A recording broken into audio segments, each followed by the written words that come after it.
Hello बच्चों, let's read the question. Both the frequency and the intensity of a beam of light falling on the surface of photoelectric material are increased by a factor of 2.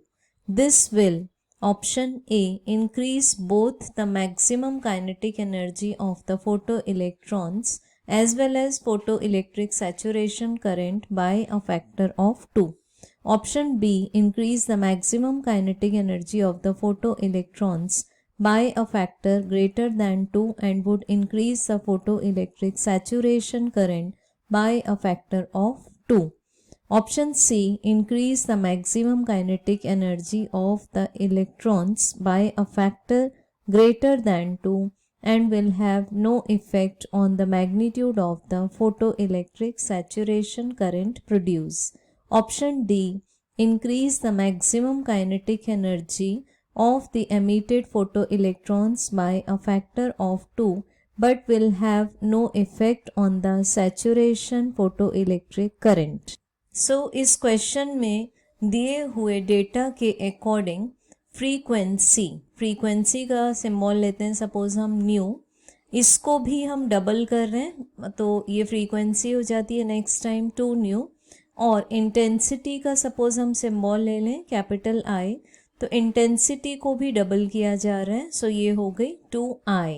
अब question के की concept के according सबसे पहले हम लगाएंगे Einstein's photo electric equation, जिसके according kinetic energy maximum equal to होगा incident energy minus work function.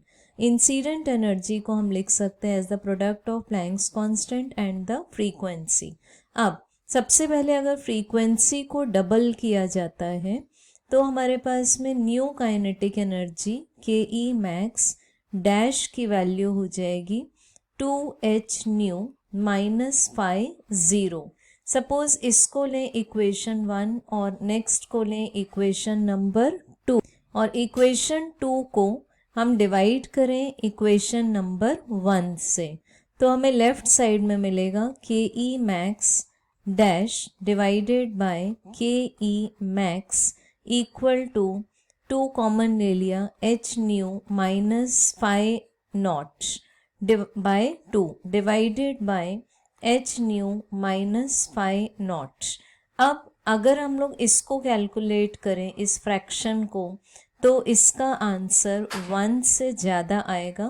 सो ये दोनों रेशियो जो हमारे पास आएंगे वो मोर देन 2 आएंगे, तो ऐसे मोर देन 2 वाले ऑप्शन को हम चूज़ करेंगे। जैसे ऑप्शन ए में बोला हुआ है कि दोनों डबल हो जाते हैं, तो ऑप्शन ए रॉन्ग है। ऑप्शन बी में बोला हुआ है कि it will be greater than 2 and would increase the photoelectric saturation current by a factor of 2, तो यहाँ तक का तो स्टेटमेंट करेक्ट है। तो अब हमें चेक करना पड़ेगा कि फोटोइलेक्ट्रिक सैचुरेशन करंट में क्या चेंजेस होते हैं। सो फोटोइलेक्ट्रिक करंट का अगर हम एक्सप्रेशन चेक करें या फिर फैक्टर्स चेक करें तो photoelectric current is directly proportional to the intensity but inversely proportional to the energy. So energy is h nu. अब क्वेश्चन में फिर से देखते हैं एक बार कि इंटेंसिटी को भी डबल किया जा रहा है, तो इंटेंसिटी को अगर डबल किया और क्वेश्चन के पहले पार्ट के अकॉर्डिंग फ्रीक्वेंसी को भी डबल किया जा रहा है, सो डिनोमिनेटर भी हो जाएगा h into 2 nu means 2h nu, so ये 2 कैंसिल हो जाएगा। So photo electric current I will remain same, उसमें कोई भी चेंजेस नहीं आएंगे। सो इसके अकॉर्डिंग अगर हम बेस्ट करेक्ट ऑप्शन चूज करें तो वो है ऑप्शन नंबर सी। सो इस क्वेश्चन का बेस्ट आंसर है correct option number C, increase the maximum kinetic energy of the photo electrons by a factor greater than 2 and will have no effect on the magnitude of the photoelectric saturation current produced. Hope you understood it well. Best of luck.